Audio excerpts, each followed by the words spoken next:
Hey everybody, welcome to the Notebook.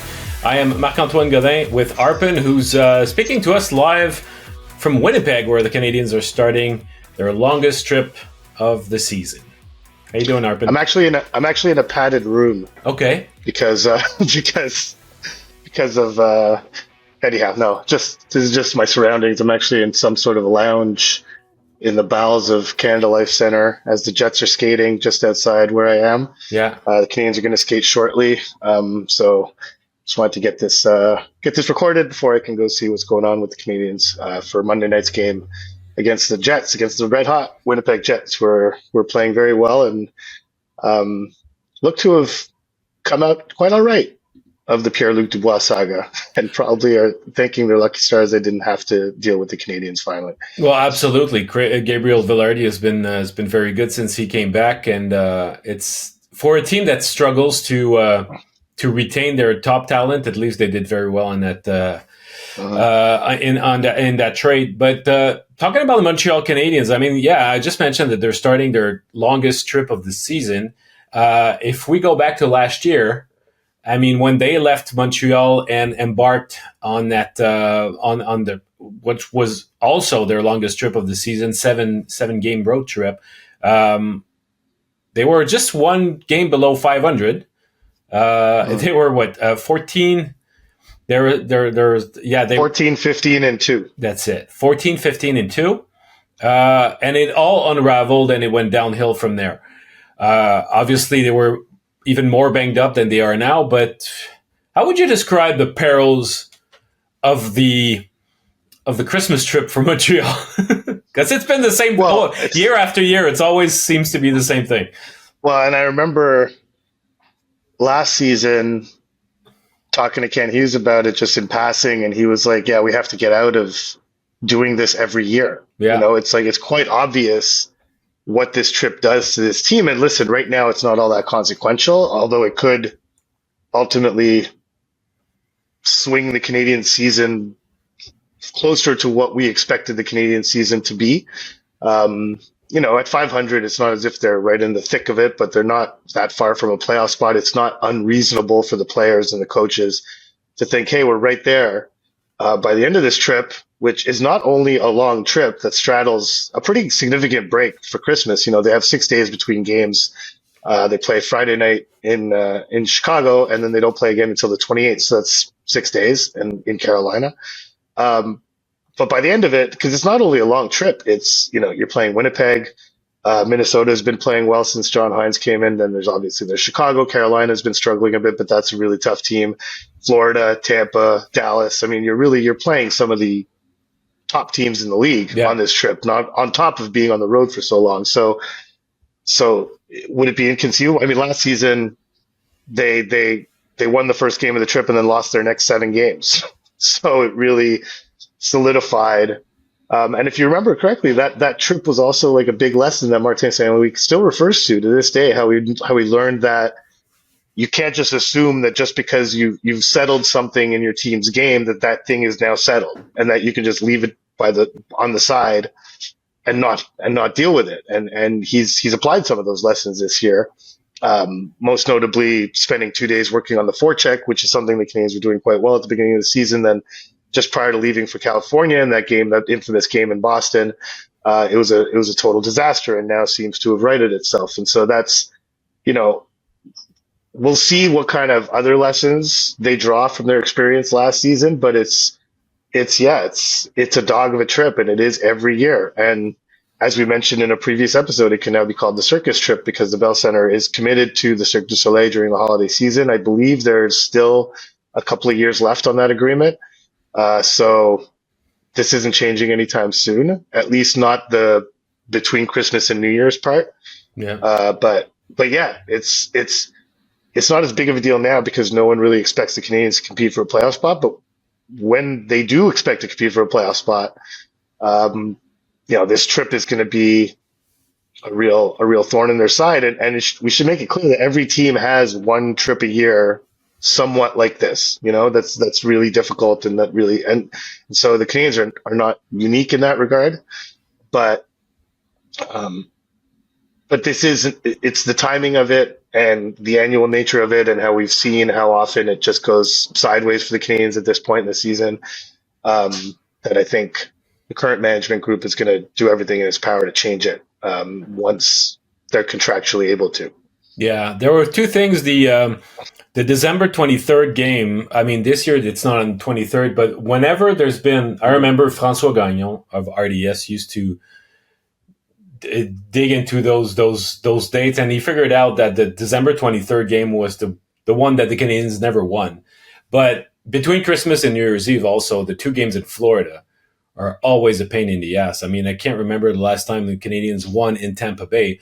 They did win in Florida in 2018, but that's about it. I mean, this is really grueling, and it's funny because a few days ago, after the game against Nashville, Brendan Gallagher mentioned that the team was looking to get some momentum ahead of that trip and find their legs and get into a rhythm. Because they know full well that this is the sort of trip that can cut any sort of momentum. Judging by the last few games, you mentioned the forecheck. Is it fair enough? Is it fair to say that out of the, gaining 5 points out of a possible 8, and the way that they played, that they've been able to gather any sort of momentum?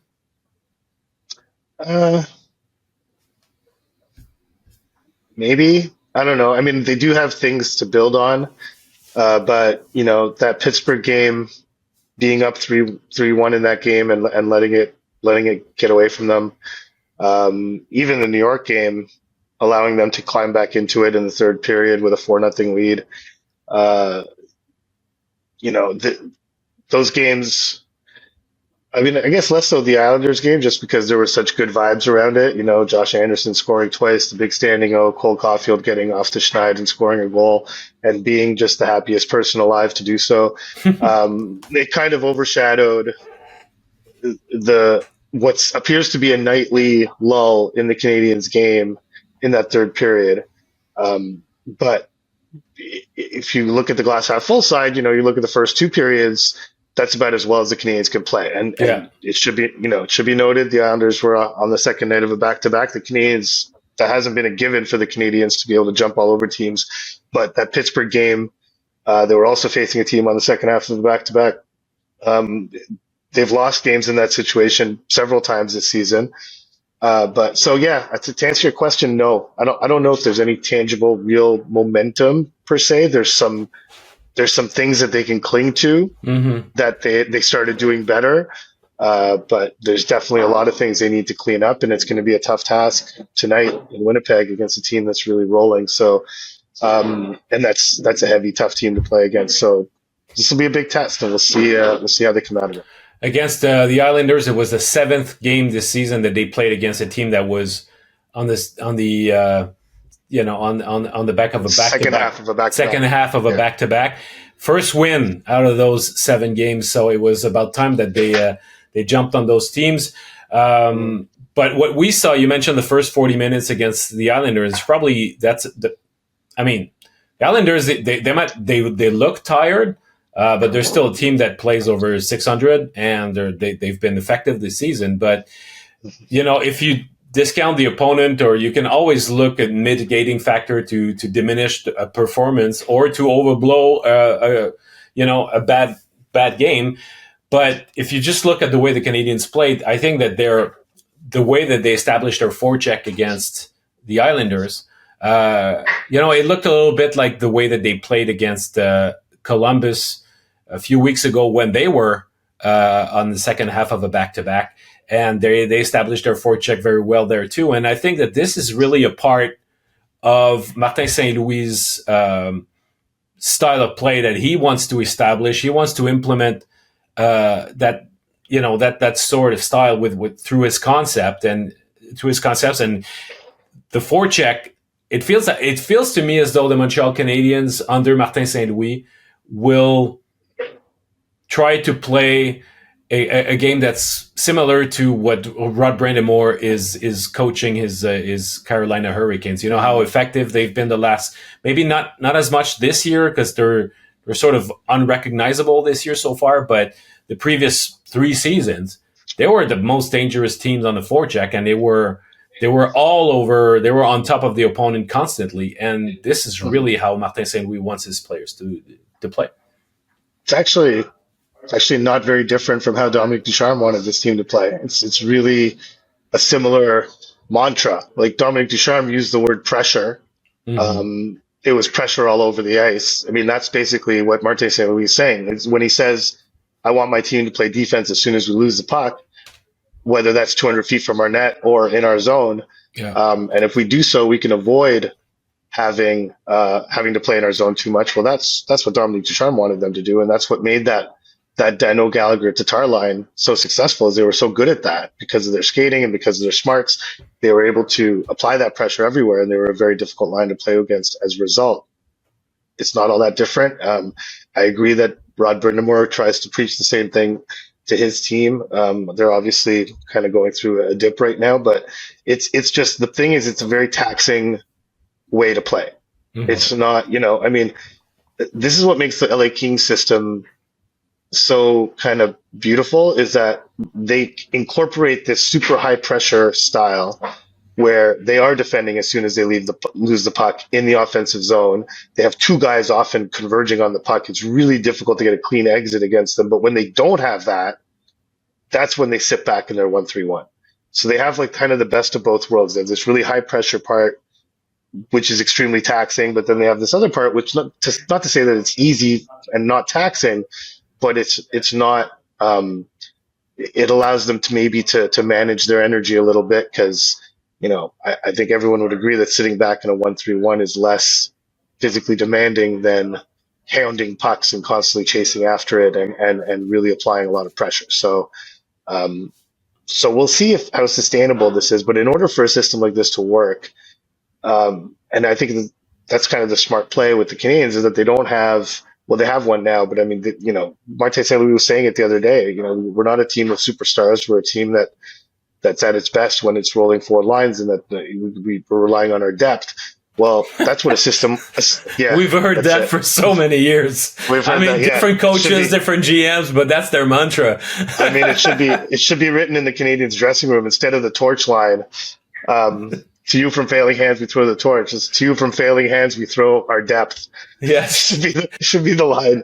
We roll 4 lines. We roll 4 lines because we don't have anything better to do. We don't have any better options. So, yes, I can understand fans feeling annoyed to hear that, but that is the reality of the team for now. I think when and you could argue that they don't even have that much. I mean, listen, it's not as if they're all 4 of their lines are really top end NHL caliber lines for that slot. They're not.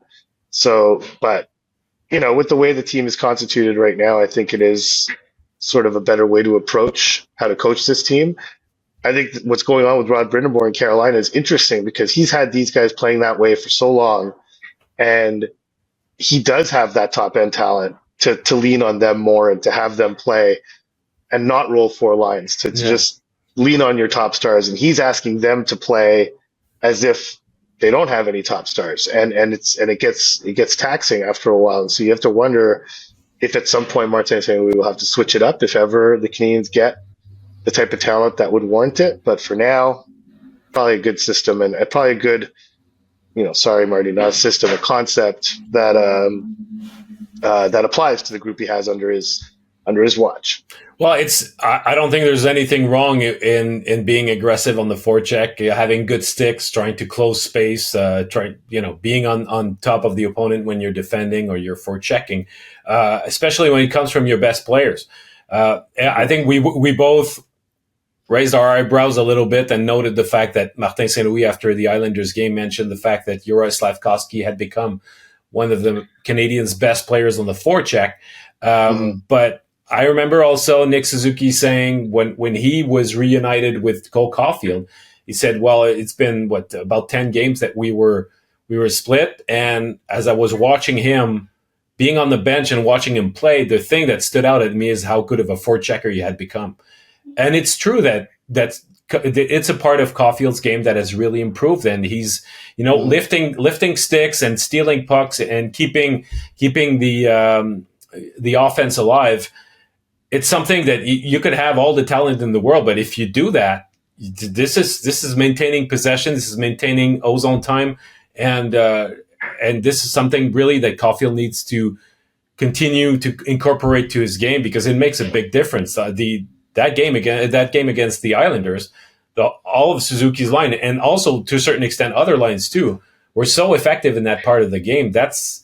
You have to bottle this and say, this is how we need to play. And sometimes I think that, no matter how tired the opponent is, or how or the identity of the opponent, you have to have a photographic memory of how good it felt and how effective you can be, and say, we'll refer to these games and say, okay, you remember that this is how we need to play.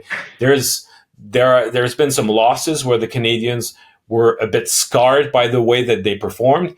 Well, they need, in the other end, they need some wins wherever they got them that leaves them a positive impression of a guideline, of a light at the end of a tunnel, and something to pursue. And I think that the game against the Islanders was one of those.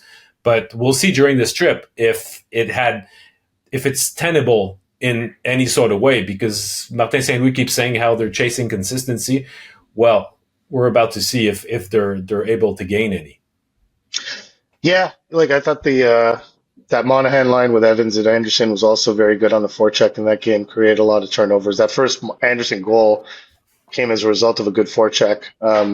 It was, but the Slafkovsky thing that's I think worth mentioning, and I wrote about this on Saturday, but it's really important to note where Slafkovsky's coming from. He's coming from a league in Finland where they basically don't forecheck at all. It's a league that's really predicated, and it's admittedly, and in fairness to them, more difficult to have an aggressive forecheck on a bigger ice surface. If the offensive player has more room to work with, it's gonna be easier to break your forecheck, and so sitting back is probably the smarter strategic play on a big ice surface. Although, while they do it to some extent, I don't think that's a philosophy that necessarily is as prevalent in Sweden, for example. Just as a comparison, it is somewhat of a Finnish thing, and so Slafkovsky's coming from that environment where he was asked to never forecheck, basically. So for Marty to call him one of the team's best players on the forecheck right now, and for him to legitimately say it, not just blowing smoke up his ass, but really it's demonstrably evident that he is that. And what's more encouraging in Slafkovsky's case is that he's not doing it as the F1 all the time. You look at Slafkovsky, big, strong, good skater. Well, he's a natural F1 to go in there and wreak havoc. And while he's doing that, he's also proven effective as an F2, even as an F3 at times, although I think Caulfield's best suited in that role. But it's not as if you go into a shift and say, okay, you're F1, you're F2, you're F3. It's just how the play unfolds, and whoever's the first one there is F1, and you just have to play that role. So if you're second, then you're F2, if third, F3. So, on Saturday night in particular, I felt Slafkovsky made a number of really good. I mean, the Caulfield goal came off Slafkovsky arriving at the perfect time behind the net as Suzuki, as the F1, forced a pass behind the Islanders' net. Slafkovsky arrives just as it arrives, frees the puck up for Suzuki to set up Caulfield for his first goal in 8 games. That's the kind of thing that Slafkovsky's getting, the rhythm of the game, the pace of it in North America on the smaller ice surface, and he's doing it pretty consistently, which is why I think Marty felt comfortable saying that, is because it wasn't just Saturday night. It's been that way for several games now. I would even go probably two weeks at this point where he's been playing that way. Playing a smarter way on the forecheck. Let's switch gears here, because during that trip, I'm really curious to see how Martin Saint Louis is going to use his goalies.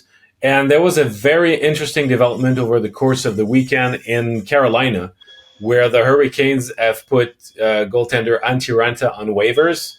Ranta was not picked up, was sent down to the American League. The Hurricanes called up Quebec goaltender Yaniv Perets, all the way from ECHL Norfolk, Yeah. The Norfolk Admirals were actually playing in Trois-Rivières. So Perez was in Trois-Rivières, and he flew to Raleigh to join the Carolina Hurricanes. On Sunday night, they signed veteran goaltender Aaron Dell to a tryout. Mm. So, and let's not forget that they had also Yaroslav Halak training for them for for a little bit, but Halak didn't want to go down to the American League to pursue his conditioning, let's say, and in the hopes of getting a contract. All this to say that you have a team that's right now on the outside looking in, and they're clearly ready to make moves at the goaltender position, and that's all. It's all we needed to make a link with the Montreal Canadiens goalie situation. But I think Mm. this is one particular situation, even more maybe than the situation in Edmonton, where Jake Allen makes a lot of sense with the Carolina Hurricanes. So ever since they put Ranta on waivers, I'm sort of on a trade watch, and Yeah. with the expectation that something might happen soon. So it's I don't know. Well, It's there is the development, and this is kind of what I think the Edmonton situation should teach us, really. Is that sorry? There's someone making some noise here. I hope it's not too loud. But it's you know they have like Freddie Anderson's on IR for them. I think Don Waddell said the other day that he's about a month away from coming back. He's actually gotten back on the ice. So you look at what happened in Tampa, where Julien Brisebois decided to ride it out and get what you can from the goalies you have and make it to Vasilevsky's return. Edmonton, they decided to ride it out despite their season hanging in the balance and on the brink of disaster, and and and made it work. I mean, they got and they're making it, even though Skinner's not exactly been a world beater, but all they need is average goaltending, and that's kind of the situation in Carolina. I think if you do have, I mean, they do have Kochetkov there. If Anderson's coming back in a month, can they ride it out? It's just creating a situation where they're not going to be willing to overpay for anything. that's it. Tampa made it clear that was not a terrible strategy in the sense if I'm another GM looking at Jake Allen, I have to balance the cost of the acquisition with how much better is Allen going to be than what I have. Allen's been fine this season, more than fine actually. He's slightly above average, but I think we can call him an average goaltender in the NHL. Yeah. What is the cost of average goaltending, and can I not get that with who I have while I wait for Anderson to come back, or while I wait for Ranta to find his game in the minors? And so yes, I agree that we should be on acute trade watch. There's also the situation in Los Angeles where Phoenix Copley was placed on long-term injured reserve, not IR, LTIR. LTIR. Yeah. So that's, right now they have David Rittich as Cam Talbot's backup. Not exactly a great situation there either. It's a good number 3 goaltender, but this season he's playing at .901 in the American League, which is not exactly stellar numbers for. No, exactly. Yeah. So, but again, he provides an option for them to ride it out. Now, yeah, can they do that indefinitely? Who knows? So so the thing is, there's two competing factors in the whole goalie market thing. Is that there's only a select few goaltenders that really move the needle, that are difference makers. No one's trading those goalies, so leave them out. However, following them is this massive blob of goalies where the high end of that blob gives you excellent goaltending, but don't have a proven track record or body of work that lends you to believe that they can do this consistently year after year after year. And at the bottom end of that blob, you have maybe slightly below average goaltending with the potential to show flashes of great goaltending from time to time. And in between, this blob represents almost the entire goaltending community in the NHL. And no one can tell you which goalie in that blob is the one that could lead you to a playoff spot or to a playoff round win or what have you. Jake Allen's in that blob. Is Yeah. he how much better? How much further up in that blob is he than David Rittich or Kochetkov Yeah. or Skinner? You know, it's so this is what makes me kind of leery of the situation is that the Canadians see a certain value in Jake Allen that goes beyond his goaltending. Does that mean they'll hang on to him just for leadership qualities? I don't think so. I think they would have interest in trading him, but I think they would need to be compensated fairly. And I don't know if that market's ever really going to develop, barring a really disastrous injury that could completely derail a potential contender's playoff hopes. Yeah, I think the market is tricky. I think you described it pretty well, but at the same time, people need to understand that the Canadians are in no hurry to solve that situation because it turned out about as well as they would have hoped. So there's no urgency on the Montreal Canadiens side to stop using three goalies because like Jake Allen, if people will say, "Oh, he's been hurt by the fact that they're using three goalies. He's not playing enough. He doesn't find his rhythm."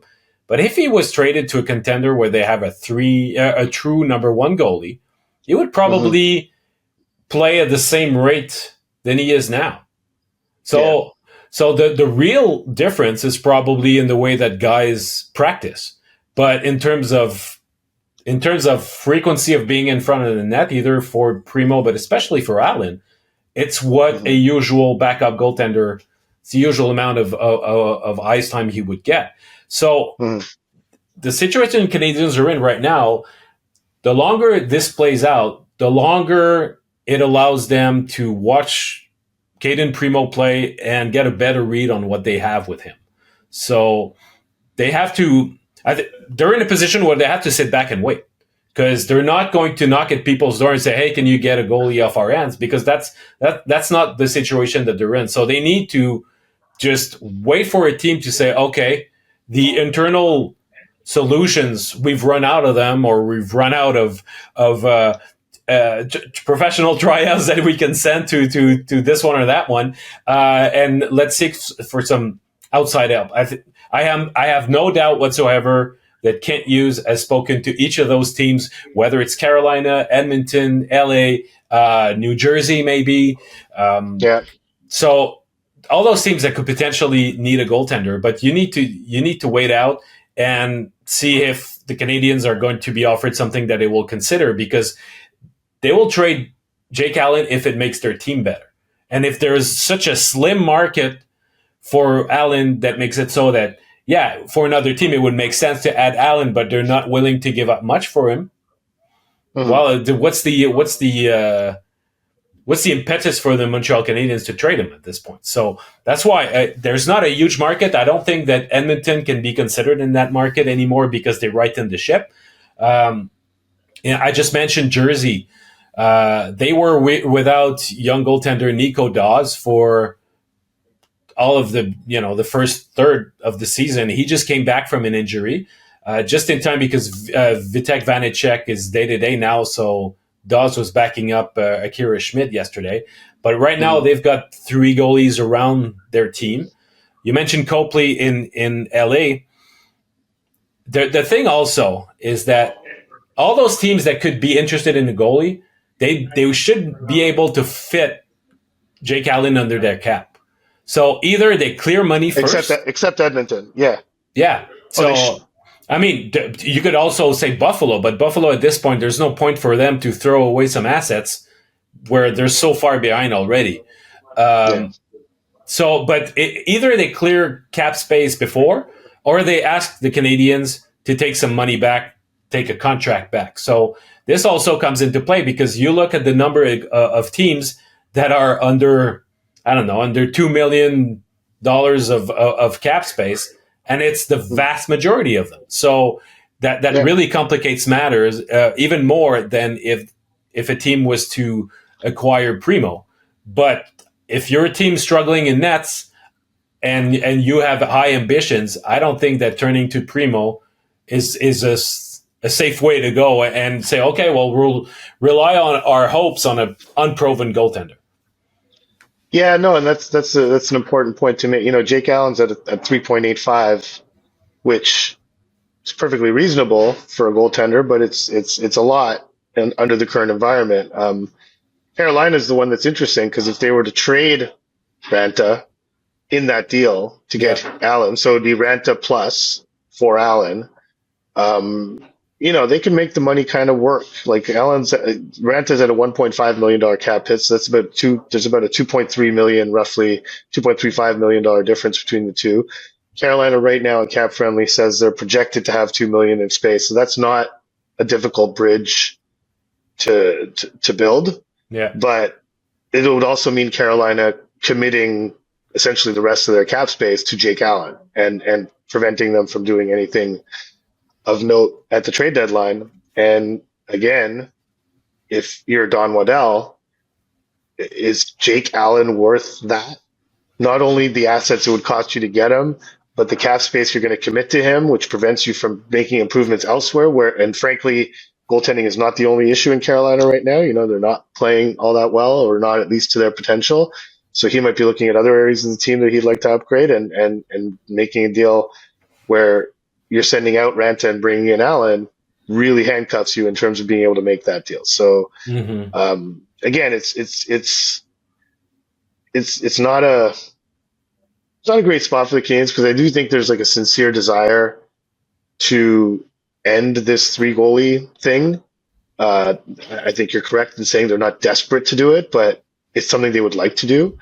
But I think more realistically, it's not going to happen until probably February at the earliest. So yes, like these things are going to happen. Injuries are going to pop up, and every time an injury pops up to a goaltender, our antenna are going to go up and going to be like, oh, here's Montreal Canadiens trade watch, but it's there's so many factors involved that it's not necessarily going to happen anytime soon. But to me, what's interesting with Ranta is the fact that since he cleared waivers, if the Canadiens were to acquire him, they could send him down to Laval. Yeah. They could make him their third goalie, have a guy who would, really help the Rocket, right in the ship, and he would be their insurance policy. I think that's great. You don't acquire Antti Ranta before he goes through waivers, because you just perpetuate the 3-goalie system that you're in the first place you wanted to stop. But once you're able to send that third goalie in the American League, stash him there, and it's a different story. And the other thing Ranta would have to want to report, though. That's the thing. That's the one factor there that I hadn't considered when I first thought of that. But it's he agreed to report. I believe they sent him to Chicago, which is not an affiliated AHL team. It was their former affiliated team in Carolina. He agreed to go, but it was a question on whether he would agree to go. And so that's the one factor there, that if he were to get traded to Montreal and Montreal were to sign him to Laval, maybe he'd be like, well, I'm not going. That's all there is to it. And so that would, because there's a definite need for a goalie in Laval. Like that's the other factor that the Canadiens need to consider here, is that they need to get someone who can stop a puck in Laval, because it's becoming pretty a little bit demoralizing, the fact that they can't really, or that the goaltending is, let's be kind and call it inconsistent, but I mean, really it's been somewhat consistently bad. And so they need to do something, because it is impacting the development of some key young players down there. They would like them to develop in a winning environment. Well, getting a competent goalie there, and not to say, listen, Jacob Dovich could become a competent goalie at some point. He's a rookie, he's an AHL rookie, he's having difficulty. It's fine. But yeah, having a veteran to sort of, we've talked about it, having the Kevin Poulin type. Antti Ranta is like the luxury Kevin Poulin type. Like it's this is a really, couldn't ask for a better option to try and stabilize a team with some solid goaltending than by putting Antti Ranta there. But one thing also is that, I mentioned the fact that a team would need to send a player back, whether it's, Carolina or any other situation till the deadline. I think what's interesting for the Canadiens is that they can get a very significant contract back because of Carey Price and Kirby Dach being on LTIR. So the important thing for them is that They haven't even No, put but Doc on they have that LTIR. luxury whenever they They want. have the option. They Right. have the So of course, but yeah, they won't need. They still have, I think, $7 million in LTIR space just from price. So yeah. So what I was saying is that the important thing for them is that the contract of that player would have to run out at the end of the season. So they can get a ton of bad contracts if it helps them make a deal. But the only criteria is that it would have to be the last year of that contract. So that's something to keep in mind. yeah, 100%. All right, let's move to the mailbag. We had plenty of questions that were sent to us either by email or by on Twitter. So let's get to it because we've got a few through our email, which is Basu and Godin at gmail.com. There's Antoine Mathieu who's writing to us. He says, "Hello, gentlemen. Thanks for your awesome work and glad you've continued to work together. You make a great team." Thank you for that, Antoine. A lot of time has been spent criticizing the team's awful start for games and lack of goals in the first period. In your opinion, how is that problem fixable? Without doing too much research, I have found that Habs have been fortunate schedule-wise to face a team on the second half of a back-to-back. They rarely capitalize on that and come out with a win. We brought that up earlier. Is it a coaching issue as far as getting players motivated? Maybe. I mean, I think judging by talking to various players, I think the Canadians are often well prepared to face a given opponent. This year before the Jets game, the Canadians have scored 17 first period goals and allowed 26. 17 first period goals is not a lot by any stretch of the imagination, considering this is their 31st game coming up against Winnipeg. So, second period, 29-4, 38 against. Third period, 31-4, 36 against. So, yes, there's definitely been a lack of scoring in the first period. There's no doubt about that. But I feel that there have been several occasions that were similar to Saturday night, where the Canadians, it'd be easy to look at that and say, okay, 0-0 after one period must have been a pretty even period. No, Canadians thoroughly dominated that first period, just couldn't put a puck in the net. And this comes down to, I think, the eternal Canadians question is there enough finishing talent among their forward group? The answer is quite clearly no. So I think this is just one symptom of that, is that, yes, there are some first periods where they come out and start completely flat, and it was the period where they were doing that on a very regular basis. There have been others where that has not been the case, and they still haven't managed to score. So I guess the answer would be, for me at least, is yes and no. Like, yes, maybe the coaches need to do a better job of getting these guys ready to play right from the start. But even when they do play right from the start, it doesn't necessarily provide them with a lead or even a goal to work with. When you get ready to getting your guys ready to play is not about motivating them. Motivation is something that the player has to find by himself. It's not up to the coach to crack the whip and motivate his players. His job is to make sure that on any given night, they go out there and they know what they're supposed to do. So I think that's getting a team ready. For the most part, when you're a professional, that's what it's about. But when you're a young team, Mike Matheson, I was talking to him about after the game against Detroit when they had fallen flat out of the gate, and he said, "I remember back in during my first few years in the league with Florida, and I've always remembered how it's not easy to be ready on time and come out strong out of the gate every single night." And he says that's an underrated aspect of hockey, that you always assume that all guys are going to come out strong. But whether it's just the mood before a game where things are just not quite as hype as they should be, or the other team is completely jacked up and they'll come out like bursting like crazy. It doesn't take much in a league where there's so much parity that if you don't have, let's say you come out strong the first 4 or 5 minutes, all you need to do is take a penalty, and be scored against, and all of a sudden that rhythm is broken. So I thought it was interesting what Matheson said, because he said this is something that when you're a younger team, it in terms of preparation is the more difficult thing to adjust to, and he said it's going to take us some time before getting acclimatized to that. So I mean, we're not professional hockey players.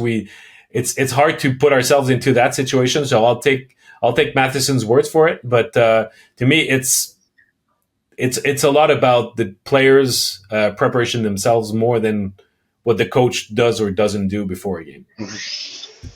Yeah, let's continue on that theme of the coach. We have Christian Hassey who wrote into the email to say, I think it is fair to say at this stage of the season that the progression has not yet taken off the way management or fans would have hoped, with perhaps a few exceptions. Behind the bench seems somewhat similar. Do you see any improvement in Martin St. Louis' guidance? We as fans don't see much practice time and base our decisions on in-game results. I think he's a little too set in his ways regarding lineup construction and special teams. The D-zone, hybrid zone / man-on-man system is questionable at best, with players losing their coverage on switch-offs, which creates golden opportunities for the opposition. I think MSL would benefit by having a seasoned pro on his staff versus the current makeup, a Gerard Gallant type perhaps. Curious to hear your thoughts on Marty and his progression or lack thereof. There's a lot there. Yeah. There's a lot there.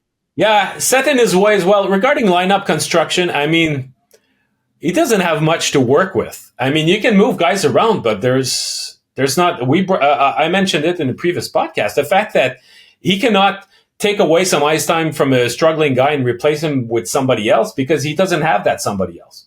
There's 3 or 4 legitimate NHL forwards that are on the shelf right now, and I mean, if he wants to tighten the reins on Anderson, Armia, or anybody else, he doesn't have the horses. He doesn't have the guys to replace those ones. So I understand why he would be a bit set in his ways. I'm not sure I agree with the hybrid D zone that has been that's been causing so many opportunities for the other team. I think that an even bigger issue was how they would defend, how they would cover the rush. That especially earlier in the year, at some point, the other team, because there were so many turnovers, they were not ready and not structured enough when the team was rushing to their end. But talking to players over the course of the season, for the most part, the defensemen are very comfortable with the way the team has been defending once they're set into their zone, because yes, there may be some O-zone time that's given to the opponent, but they keep them outside for the most part. So it's really rush attack that's been a bigger issue. But I fully agree with the fact that having a seasoned coach, somebody added to the staff that would be not so green, would be extremely helpful to this team. And I don't know if it's because Martin St. Louis didn't have a coaching network and he did not know what he preferred, and he did not know what to look for, and he thought, okay, well, I'll just continue with the guys that were already there. Maybe it's an ego thing, saying, well, you know what, I believe in what I believe in what I believe. I'll apply it, and I don't need some gray hair to help me with that. But I think that when you look at the coaching staff, it's baffling to see how little experience they got collectively. I don't know if it's going to happen, because the more years advance, the less probably Martin St. Louis will think that he needs it. But it's obvious. It's the least experienced coaching staff in the league. Yeah, I would agree with all that. I would just add, I think the game tactics, game adjustments, in-game adjustments is something that I think Marty himself would recognize is something that he needs to improve on, and that'll come with experience. But he often says his favorite part of the game is breaking down an opponent and finding the holes. How to attack those holes, I think, is where maybe some progression might be required, because when whatever he planned for going into the game isn't working, he is sometimes a little slow to adjust to it. And so that would be one area where I would think that there's some room for improvement for Marty as a head coach. Yeah. Let's go to our Twitter account. This one's kind of short and sweet, from Moman61 on X. Guhle making more defensive errors. Is he feeling pressure? Well, Uh, he's I don't know.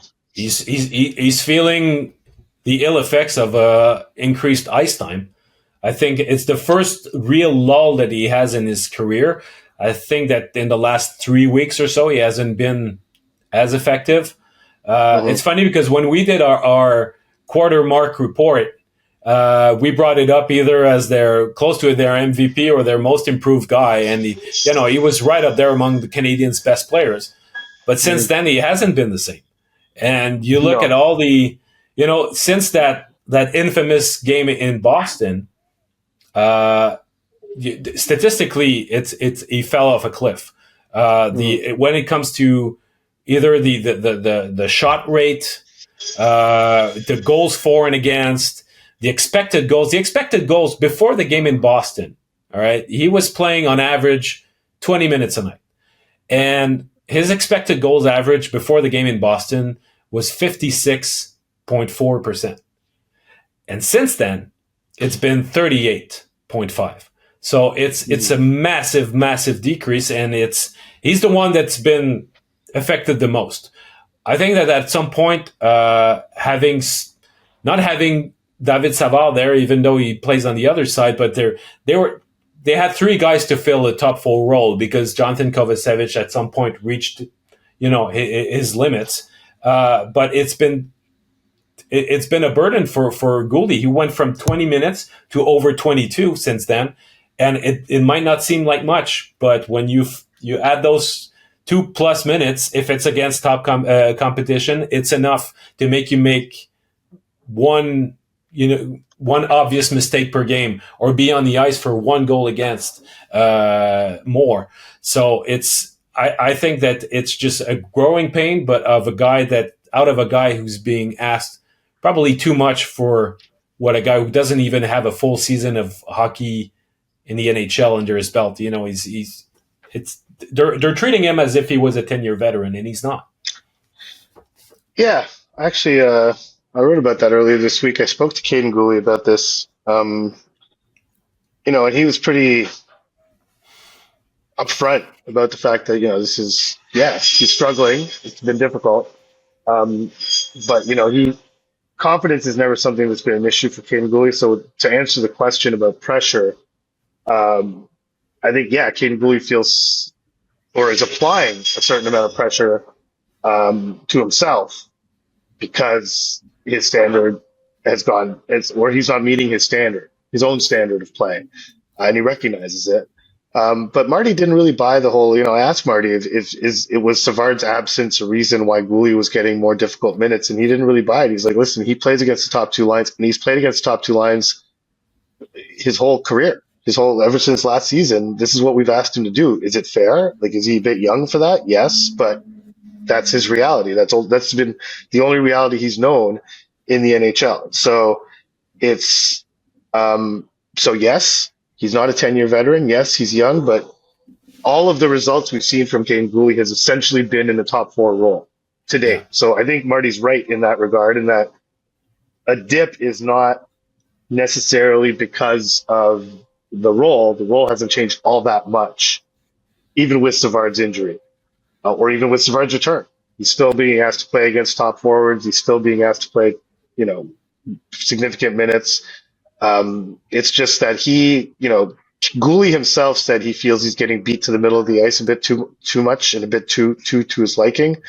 Um, and I think one element of that, and I asked him about it, is that I've been on him since he arrived because if you watched him play in the WHL, Kaden Guhle was a menacing defenseman. Like, he was an intimidating factor entering the zone. If you entered the zone on his side, which teams actually rarely did when he played in the WHL, they would always go to his partner's side of the ice, because crossing that blue line, if you didn't have your head up, he's going to make you pay. And so he hasn't done that all that much in the NHL. And he's always said it's because I'm trying to get used to the skill level, the speed, everything. Like, it's not as easy to catch guys. So I asked him, well, but he's always said, that's an element of my game I want to bring in. And I think you've seen it a bit. where he's starting to lay some bigger hits on players. And and so I asked him, do you think, like he said, I'm just being too aggressive. That's why I'm getting beat to the middle. And he admitted that maybe this was part of it, that he's trying to be a bit more physically imposing defenseman. And it was leading to him getting beat. Maybe he has to dial that back a little. But, I would say, having talked to him about this very thing, I don't think he's feeling pressure necessarily, but not external pressure, but he's definitely aware of what's going on. So, do you think that when he plays with Barron, he needs to be conscious of the fact that Barron can make the odd mistakes too, and playing with a guy who's got a higher risk possibility than him may cause him to make mistakes of his own? No, not necessarily. I mean, I do think, both Barron and Guhle believe that they see the game in a similar way, and they see a lot of similarities in each other's games. There's no need to remind people that these two were paired together at the World Juniors, were put together basically on the first day of camp and never left each other. They like the chemistry between the two of them, but there's, I think, yes, Barron makes a lot more mistakes that are blatantly obvious, but I think right now Guhle's making his fair share of mistakes. Mm-hmm. And so I don't think it's a bad thing for these two to go through this together, because this could be a pairing for the Canadians going forward. And anytime there's a combination, and right now there's two. There's Slafkovsky, Caulfield, Suzuki, and there's Guhle, Barron. Those are the two things going on the Canadians right now that I could see being a thing when they might actually be good. Yeah. So I think there's value in letting them kind of work through it and build chemistry as a pair in that way. But yeah, I mean, I don't know if right now, if one is any more susceptible to mistakes. Probably Barron a little bit, but I mean, I don't know if I don't think Guhle is playing mistake-free hockey either, and I don't think Barron is the reason why. I don't. That's my opinion. Okay, let's wrap it up with one last. Scott Bergwin is asking us. That's a fun one. Which UFAs should Kent Hughes focus on? Well, he's already focused on the most important one, which was Sam Montembeault. So that's taken care of. I don't know the extent to which the Canadians are prepared to really hit the UFA market this summer. What do you think? I don't know. Well, what I think that in an ideal world, the way that they're built, they would probably be more ready to make a big splash in the summer of 2025. Mm-hmm. But the real game breakers are so few and far between to hit the market that when one hits it, you have to be ready and make your decision as to, jump on the opportunity and make your move. It might happen a bit earlier than you would have planned, but yeah, if the opportunity is not to present itself, it might not be ideal. But you could argue also that when the Rangers signed Artemi Panarin, even though Panarin wanted to play in New York, maybe that they were not entirely ready in their retooling or rebuilding to welcome him. But it paid off big time. It was an opportunity that presented itself that you can't say no to. That's it. So in the unlikely event where William Nylander is not signed by the Toronto Maple Leafs, I think this is something that they absolutely need to consider because he's someone who could really help bolster their top six. I'm not sure if they need necessarily to add a centerman, find someone who's clearly better than Nick Suzuki, but they could also add a centerman and move Kirby Dach to the wing. I think that what they need to focus on is making sure that their top six for the next 5 years will be better than it currently is through some outside help. Nylander to me would be no matter the cost. I think the Canadians have the money for that sort of acquisition. He seems to me like the right player also. He seems like a guy who wants to make a difference, even on his team, on a team where there's always one or two superstars ahead of him on the billboard. But I would put a lot more money and time on Nylander than, let's say, on Sam Reinhart, for example, who's another guy who could be a UFA at the end of the season. Yeah, that's I think the if that began that whole thing on Nylander is a big if. I really don't think the Maple Leafs are going to let him walk out the door. Um, he's been underpaid for a long time. His cap hit is just below $7 million a year, which is an incredible bargain for a guy who's almost at a point and a half per game at this point. Um, Reinhardt to me is I think somewhat. I don't want to listen. I don't want to discount his quality as a player. I've always thought he was a good player, even in Buffalo when things weren't going that well.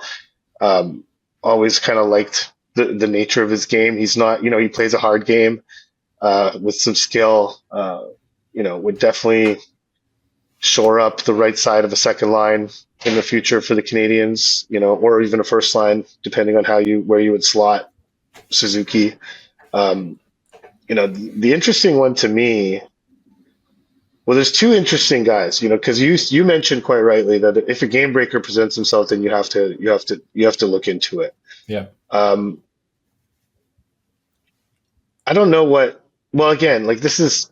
I don't think there's anything to be done here. I don't think he would even be interested. But like the Steven Stamkos situation in Tampa, if he were to accept like a short-term deal, which I don't think he really would, but he's 34, I don't know what's going on in Tampa with him. And I don't think the Canadians, that's not the type of player that they should go after, because that's the type of player that a cup contender would add as sort of a final luxury item, if you will. But you look at the offering. I mean, Jake Gensel's contract's up. Yeah, that's an interesting guy. Yeah, that's Teravainen in Carolina. There's a couple of guys around, but I mean, really. To be honest, I just don't think, and I don't think the Canadians feel they're there yet, and I don't think they're there yet. And I think the only reason they should go swimming for a big fish in unrestricted free agency is if it's an opportunity that doesn't come up all the time, And so it's like Nylander is that guy. Other than that, I don't think the Canadians should be overextending themselves. And frankly, just because they have cap space now, like you don't want to spend it for the sake of spending it, and you want to be ready to strike when the right opportunity comes up. And so, I think probably the summer after might be where they're looking a little bit more than this coming summer. The summer after, you got Leon Draisaitl, you got Mikko Rantanen, and Brock Besser, who are like three very interesting players. The thing with the UFAs, though, is that that list is not getting any longer. It just shortens itself with which each is signing. But one thing, though, is that the Canadians have a lot of draft picks. And we've seen under Marc Bergevin that the possibility of an offer sheet was not a pipe dream. It could become a reality, even though it was very dubious the way that they handled it with Sebastian Aho. I don't know exactly how Kent Hughes and Jeff Gorton what they think of offer sheets, but that's also, to me, a possibility that the Canadians could look at, because of the number of picks they got, but also because usually it involves players that are slightly younger, and having guys that are, if you go after guys that are between 20 and 26, then you have a much longer runway to have those young talents grow with your team. And in that sense, well, that's where Elias Peterson comes into play. He's only 1 year away from free agency, but he's a key cog for the Canucks. There's also Raymond Lucas Raymond in Detroit. Matthew Beniers also will be finishing his entry-level contract in Seattle. So those are three guys. I don't know. I'm just asking a question. I have no inside information on that, but it seems to me like the Canadians are in a better spot to do that than to attract like a top-end proven talent through UFA. Yeah, perhaps. I mean, I'd be surprised if the Canucks didn't get something. They're already talking to Pettersson, so I think that's something's going to get done there. But yeah, it's in general the offer sheet route is not the most efficient way of going about it. It is a tool that not enough teams use, and it needs to be used more strategically. But yeah, you're right. The large war chest of draft picks that they've accumulated does allow them to consider that. But again, I think the Canadiens need to add more foundation before building a garage, kind of thing, or building a room above the garage kind of thing. Like it really is. They need. What does that mean? The room above the garage, like let's build an extra room. Like it's a luxury item, it's something that you do when the rest of the house is built, and you're just adding space for the sake of it, or for, out of necessity, maybe even, but still, it's like the last thing you do. The Canadiens are still building the basement, so it's really, I don't think that period of time is anywhere. I don't think it's on the horizon. It's and I think, I think there's a lot of things they need to find out. They need to see if Kirby Dach can play a full season at some point. They need to see what Alex Newhook looks like for over a longer period. What Slaf will look like next season. Maybe he turns another corner and becomes more of a dominant, actually starts producing some goals and some points, and maybe even this season. Like, there's a lot of information that I think they still need to gather. I think there's still an asset acquisition mode, and not assets like the ones we're talking about, but like just base assets, and I think the trade market is where I think you'll see much more activity from the Canadiens than the UFA market in the short term. Yeah, I'd agree with that for sure. Yeah. But we were just answering that question about free agency, but I'm totally with you on that. Probably that trades will be a more efficient way for them to go about their business. All right, Arpin, I'll let you go to morning skate. Enjoy the game tonight in Winnipeg. Enjoy Winnipeg as much as you can. I know that sometimes it's not always easy, but at least the weather is not as biting as it can be. So this is a cold trip. When you do Winnipeg and Minnesota, it can be mighty at times. And Chicago. Yeah, the Windy City, right? So, yeah. All right, well, have fun. We're going to talk again on Friday, so thanks, everybody, for listening and watching. And take care of yourselves. Bye-bye.